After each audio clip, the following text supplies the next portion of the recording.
हाँ जी। तो स्वागत है आप सभी रीट मेंस देने वाले साथियों का। आज हम रीट मेंस के ऊपर स्पेशली बात करने वाले हैं कि राजस्थान के पोर्शन को आप कैसे तैयार कर सकते हैं और अपने सब्जेक्ट को कैसे तैयार कर सकते हैं।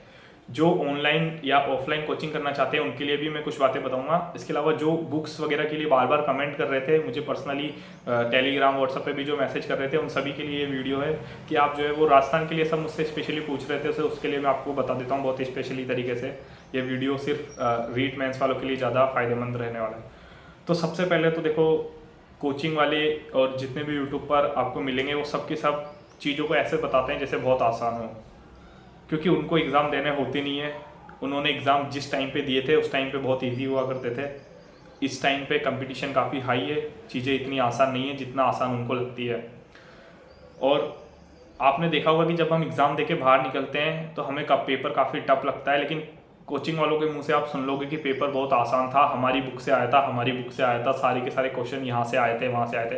तो देखो, उनके लिए चीज़ें हो सकती है बहुत आसान हो, और ये भी हो सकता है कि उनके बुक से आ गए हों। बट देखो, होता क्या है कि स्टूडेंट क्या करता है कि इतनी चीज़ें याद नहीं कर पाता। टीचर एक ही सब्जेक्ट को पढ़ाता है 20 साल से, तो उसको सब कुछ आसान लगता है। स्टूडेंट जो है वो 20 सब्जेक्ट उसको पढ़ने होते हैं, टाइम बहुत कम होता है। 5-6 महीने में आपको जो है 10-15 सब्जेक्ट आपको कंप्लीट करने होते हैं। अभी आपने देखा होगा रीट मेंस के अंदर सब कुछ उन्होंने डाल दिया है। पॉलिटी, हिस्ट्री, जियोग्राफी में हर एक टॉपिक आपको जो आरएस में मिलता है वो सारे के सारे टॉपिक यहाँ डाल दिए हैं। करंट डाल दिया है उन्होंने, है ना। शिक्षण विद्या, टीचिंग मेथड, साइकोलॉजी, लगभग सब कुछ आपको मिल जाएगा जो चीज़ें आरएस मेंस में या सेकंड ग्रेड वगैरह में मिलती है इस लेवल पे। तो स्टूडेंट को जो है कम समय में इतनी ज़्यादा चीज़ें पढ़नी होती है। कोचिंग वगैरह वाले क्या कर देते हैं, एक ही चीज़ उनको तो एक चीज़ें पढ़ानी होती है तो बहुत आसान उनके लिए चीज़ें हो जाती है, बट स्टूडेंट के लिए बहुत इतनी आसान नहीं हो पाती है। तो आज मैं जो है आपको एक स्टूडेंट की तरह कैसे तैयारी करनी है वो चीज़ आपको यहाँ पे बताऊँगा। तो देखो, सबसे पहले राजस्थान की बात कर लेते हैं हम। राजस्थान का पोर्शन आपको कैसे स्ट्रॉन्ग करना है। तो देखो, मैं ये मानता हूँ कि आप जो रीट अगर आपने पास किया है या अभी तो रिजल्ट आया नहीं है, तो आपके जो इतने अच्छे मार्क्स आ रहे हैं कि आप जो है वो क्वालिफाई हो जाओगे, तो इसका मतलब है कि आपकी सारी चीज़ें एक बार पढ़ी हुई है। तो आपको करना क्या है, पढ़ी हुई है तो आपके पास उसके नोट्स होंगे, या फिर आपने पहले कहीं से कोचिंग करी होगी, या फिर कोई गाइड पढ़ी होगी, कोई बुक पढ़ी होगी। तो देखो, मैं सजेशन करूँगा कि आप उन्हीं बुक को फॉलो करें। नई बुक लाने की कोई ज़रूरत नहीं है, उन्हीं बुक को आप फॉलो कर सकते हो। यहाँ पे जैसे आपने दिशा, पैनोरमा, लक्ष्य, कुछ भी आपने पढ़ा है उसी चीज़ के अंदर ये सारे के सारा मैटर आपको मिल जाएगा। जियोग्राफी की बात कर लेते हैं, सारे के सारा मैटर किसी भी अच्छे गाइड के अंदर मिल सकता है जो आपने पहले पढ़ी है। पटवारी के अंदर भी लगभग मिल जाएंगे, वीडियो वाली में भी लगभग मिल जाएंगे। तो देखो, वो चीज़ें आपको वहीं से पढ़नी है, वही बार बार उन चीज़ों का रिवीजन करना है, नया कुछ भी नहीं लाना है। हिस्ट्री वगैरह वही चीज़ें हैं, कल्चर वही चीज़ें हैं, राजस्थान की साहित्य वगैरह वो सब कुछ वही चीज़ें हैं। नया ऐसा कुछ है नहीं कि नई चीज़ें कोई जोड़ दी हो, है ना। बाकी ये चीज़ें नॉर्मल हर आजकल तो आरएस वगैरह में सब चीज़ों में ये चीज़ें, ये सिलेबस है। तो आप जो है वो उन्हीं पुरानी चीज़ों को बार बार अच्छी तरह से पढ़ो, तो वहाँ से आपका राजस्थान वाला पोर्शन बहुत अच्छा हो जाएगा। उसके बाद आपको जो बुक्स लानी है वो मैं बता देता हूँ। बुक्स तो क्या मतलब, ये देखो, दिशा की एग्ज़ाम रिव्यू आती है ना, ये आपको लेके आनी है ना, दिशा वाली एग्ज़ाम रिव्यू। इसके अंदर आपको क्या है कि अभी तक के जितने भी क्वेश्चंस आए हुए हैं राजस्थान के एग्ज़ाम के अंदर, चाहे वो कांस्टेबल का हो, चाहे वो रीट हो, सेकंड ग्रेड हो, जेईएन का हो, कोई सा भी हो, आरएस तक का, कांस्टेबल से आरएस तक का, उनों के अंदर ये सारे के सारे टॉपिक लगभग वैकेंसियों के अंदर आपको टॉपिक मिल जाएंगे। तो इन बुक के अंदर वो सारे टॉपिक मिल जाएंगे जो आपके सिलेबस के अंदर हैं। लगभग सारे की सारे 95% टॉपिक आपको इनके अंदर मिल जाएंगे। मतलब टीचिंग मेथड वगैरह करंट को इनको छोड़ के, है ना। बाकी सब जियोग्राफी, पॉलिटी, कल्चर सब आपको इन बुक्स के अंदर मिल जाएगा। यहाँ से आपको बहुत अच्छे से तैयार कर लेना है। पहले आपको कोई भी पुरानी गाइड बुक कुछ भी पढ़ना है, नोट्स आपके पास है वो पढ़ने हैं, फिर आपको ये पढ़ लेनी है। राजस्थान आपका यहाँ से पूरा की पूरा क्लियर हो जाएगा, ठीक है। करंट्स के लिए ये है कि जैसे स्प्रिंग बोर्ड के विकास सर है, उनके नोट्स बहुत ही शानदार है। उसमें से आपको सिर्फ राजस्थान का कंटेंट उठा के पढ़ लेना है। मुश्किल से 5-5 पेज का है, एक महीने के 5-5 पेज है, उससे ज़्यादा नहीं है। 5 पेज भी नहीं होंगे, और बहुत अच्छे से शॉर्ट्स साफ साफ लिखा हुआ है, तो वो आप फॉलो कर सकते हैं। अगर नहीं, आपको लगता है कम है मैटर, तो देखो, मूमल क्रोनोलॉजी सबको पता है वो आती है, लेकिन मैं क्या कह रहा हूँ, वो आपको याद ही नहीं होगा। आप कितनी ही कोशिश कर लें, आपको चीज़ें पूरी याद नहीं होगी। या फिर अगर आप करंट को ही याद करने लग गए तो दूसरी चीज़ें छूट जाएगी। इसलिए आपको क्या है कि विशेषज्ञ नहीं बनना है किसी चीज़ के अंदर, थोड़ा थोड़ा आपको सब कुछ आना चाहिए। जिसको थोड़ा थोड़ा सब कुछ आता है उसका ही सिलेक्शन यहाँ पे होता है। जो आप एक चीज़ के पीछे पड़ जाओगे तो फिर दूसरी चीज़ों में कवर नहीं कर पाओगे। तो इसलिए राजस्थान करंट के लिए आप जो है वो अगर मूमल भी लाना चाहते हो तो ठीक है, मूमल ले आओ, क्रोनोलॉजी लाना चाहो तो क्रोनोलॉजी ले आओ। हर महीने की आपको जो है वो राजस्थान भी तैयार कर लेना है, इतनी ज़्यादा डीपली वगैरह कुछ नहीं पढ़ना है, राजस्थान के फैक्ट आपको पढ़ लेने हैं, है ना। इसके अलावा कोई कोचिंग में अगर आपको पढ़ाते हैं तो आप वहाँ से भी जो है देख सकते हो। बाकी मेरी तरफ से तो बेस्ट सजेशन यही है कि आप जो है वो या तो इनके किसी के नोट्स पढ़ना या फिर जो है आप मूमल वगैरह को तैयार कर सकते हो। फिर योजना वगैरह रही, तो योजना वगैरह के लिए आपको क्या करना है, इकोनॉमिक सर्वे में योजनाएं वगैरह बहुत अच्छी तरह से दे रखी है। टेलीग्राम पे बहुत अच्छी तरह से आपको मिल जाएंगे कहीं ना कहीं, या फिर मेरे ग्रुप में ऐड हो जाना आप, जो है मैं वहाँ पे आपको जो योजना वगैरह सारी की सारी डाल दूंगा। या फिर यूट्यूब पे भी काफ़ी सारे टीचरों ने जो है वो योजनाएं पढ़ा रखी है, वहाँ से आप जो है उसको तैयार कर सकते हो। योजनाओं में वही चीज़ें हैं घूम फिर के, है ना। सर्वे देखना चाहो आप, इकोनॉमी सर्वे, तो वो भी वहाँ देख सकते हो। उसके अलावा देखो ये सारी चीज़ें राजस्थान का लगभग इस चीज़ से सिलेबस कंप्लीट हो जाता है। अब बची देखो टीचिंग मेथड और ये 2-3 जो फैक्ट, ये जो चीज़ें हैं, ये आप जो है वो कोई मार्केट में गाइड आ जाएगी 20-25 दिन बाद में, वहाँ से आप जो है वो टीचिंग मेथड वगैरह की ये चीज़ें के लिए आप गाइड फॉलो कर सकते हो।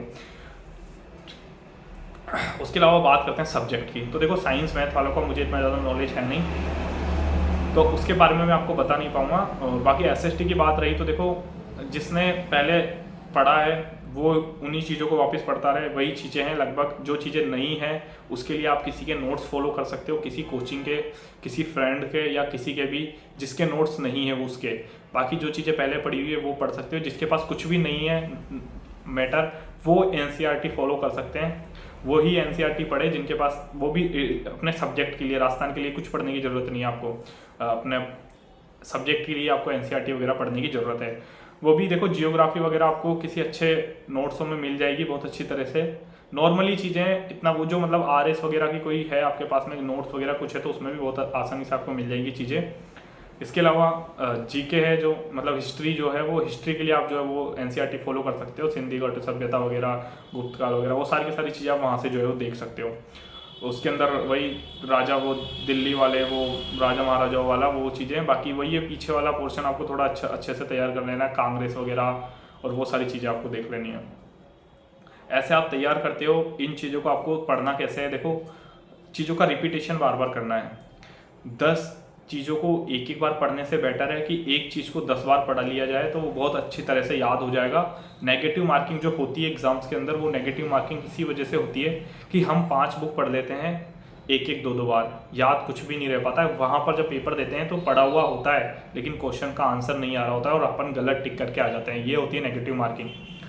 अगर आप एक बुक को 10 बार पढ़ लोगे तो वहाँ पर नेगेटिव मार्किंग करने की संभावना बहुत कम हो जाएगी। क्वेश्चन आ रहा है तो उत्तर आ जाएगा, नहीं पढ़ा हुआ तो साफ आप उसको छोड़ दोगे वहाँ पे, क्योंकि 10 बार पढ़ने के बाद में चीज़ें आपको बहुत अच्छी तरह से याद हो जाएगी कि ये क्वेश्चन पढ़ा हुआ है और ये नहीं पढ़ा हुआ, तो नेगेटिव मार्किंग बहुत वहाँ पे कम हो जाएगी। अब की बार नेगेटिव मार्किंग है तो इस चीज़ का आपको ध्यान रखना है बहुत अच्छी तरह से।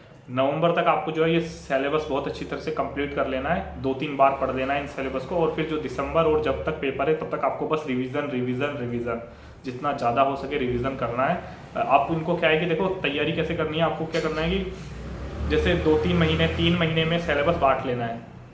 पहले 1 महीने में ये 3 सब टॉपिक खत्म करने हैं, नेक्स्ट 3 महीने में ये 3 टॉपिक, पहले उन टॉपिक को ले लो जो अभी तक आपने नहीं पढ़ा हो कभी भी, उस टॉपिक को पहले ले लेना, ठीक है।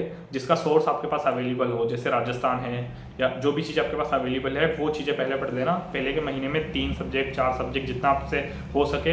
देखो पढ़ना तो काफ़ी ज़्यादा पड़ेगा आपको, 6 से 10 घंटे डेली पढ़ना पड़ेगा कम से कम, और ज़्यादा पढ़ सकते हो तो ठीक है, अच्छी बात है, बट आपको जो है कम से कम इतना तो पढ़ना ही पड़ेगा, तब आपका सिलेबस अच्छी तरह से कंप्लीट होगा। फिर आपको पढ़ना कैसे है, देखो जैसे कि अपन एग्जाम्पल ले लेते हैं हिस्ट्री से, कि आप आज 1857 की क्रांति पढ़ रहे हो, तो आपने आज 1857 की क्रांति पढ़ ली, उसके कुछ क्वेश्चन आंसर देख लिए। फिर जब आप अगले दिन या फिर 2 दिन बाद में जब भी नया टॉपिक शुरू करोगे, जैसे कि सपोज आप जो है वो प्रजामंडल शुरू कर रहे हो, तो प्रजामंडल शुरू करने से 5 मिनट पहले आपको, अभी तक आपने 1857 की क्रांति पढ़ी है उसका रैपिड रिवीजन करना है। जो आपने अंडरलाइन करी है, जो हाईलाइट किया है, जो स्टार लगाए हैं, वो चीज़ें सारी की सारी पढ़नी है। 5 से 10 मिनट में पूरा पढ़ लेना है। फिर उसके बाद में नया टॉपिक पढ़ना है। फिर जब तीसरा टॉपिक पढ़ने लगोगे, जैसे एकीकरण पढ़ने लग रहे हो, तो उससे पहले आपको जो है वो 5 मिनट तो 18 सितंबर की क्रांति पे देना है, 5-10 मिनट आपको जो है वो प्रजामंडल पे देना है, उसके बाद में एकीकरण पे पढ़ना है। फिर नेक्स्ट पढ़ो। तो ये 3 चीज़ें। फिर जब आपको लगे कि रिवीजन करने में ज़्यादा टाइम लग रहा है तो 18 सितंबर की क्रांति को हटा सकते हो, बाकी 2 चीज़ें पढ़नी है। फिर प्रजामंडल हटा दो। फिर ऐसे ऐसे करके आप पढ़ोगे। या हर सब्जेक्ट में आपको करना है। पॉलिटी पढ़ रहे हो, सेम चीज़ वहाँ करनी है। राज्यपाल पढ़ रहे हो, मुख्यमंत्री पढ़ रहे हो, तो पहले राज्यपाल पढ़ लिया, अगले दिन मुख्यमंत्री पढ़ो, तो फिर राज्यपाल का भी रिवीजन करो। फिर मुख्यमंत्री रिवीजन करके तीसरी चीज़ पढ़ो। फिर जो है हाई कोर्ट पढ़ रहे हो तो फिर वो 2, ऐसे आपको सारी की सारी चीज़ें अगर आप इस तरह से रिवीजन करोगे तो आपको जो है वो आपका रिवीजन भी साथ साथ चलता रहेगा, चीज़ें बहुत अच्छी तरह से याद होगी, एक से एक कनेक्ट होता रहेगा आपका। यही ज्योग्राफी में, यही हर सब्जेक्ट में आपको ऐसे करनी है, तब जाके आपका जो है वो चीज़ें याद रहने लगेगी, काफ़ी हद तक आपको चीज़ें याद हो जाएगी। यही लॉजिक होता है चीज़ें याद करने का। यही नेगेटिव मार्किंग इसकी वजह से कम होती है, याद आपको इसी वजह से ज़्यादा होता है। ये चीज़ें आप फॉलो करोगे तो ज़रूर आप जो है वो काफ़ी अच्छा स्कोर करोगे, मैं ये मानता हूँ। इसके अलावा मैंने बता ही दिया आपको कि करंट कैसे पढ़नी है। करंट आपको डेली की डेली, और योजना वगैरह ये आपको रात को सोने से पहले एक बार देख लेनी है कि कौन सी योजना क्या है। बहुत इजी है, उनके सन वगैरह जिसके याद करने हो उसके सन वगैरह, जो नई योजना हो उसके सन वगैरह देख सकते हो। और फटाफट से ये चीज़ आपको जो रिवीजन में करनी है। 10-15 दिन में डेली रिवीजन होना चाहिए सब्जेक्ट का। 7 दिन पढ़ लिया, 7 दिन बाद में पूरा सब्जेक्ट रिवीजन मान लो। इस तरह से आप करोगे तो जब आप सिलेबस ख़त्म होगा तब तक आपको ऐसा लगेगा कि सारी बहुत हद तक चीज़ें आपको याद है, और जो चीज़ें तब याद नहीं रहे वो चीज़ें आपको जो है फिर पढ़नी है। तो इन चीज़ों का ध्यान रखना है, आपको बहुत अच्छी तरह से पढ़ाई करनी है, और बहुत अच्छी तरह से आप पढ़ाई करोगे तो सिलेक्शन भी ज़रूर होगा। आपकी बार नेगेटिव मार्किंग है तो जो स्टूडेंट अच्छे से पढ़ेगा उन्हीं का सिलेक्शन होगा। बाकी वो चीज़ें नहीं है कि पिछली बार की तरह तुक्के वगैरह लग के जो है पास हो जाएंगे। तो बहुत अच्छी तरह से पढ़ना है। तो वीडियो अच्छा लगा हो तो लाइक करें, चैनल पर नहीं हो तो सब्सक्राइब करें। Thanks for watching. मिलते हैं किसी नेक्स्ट वीडियो में।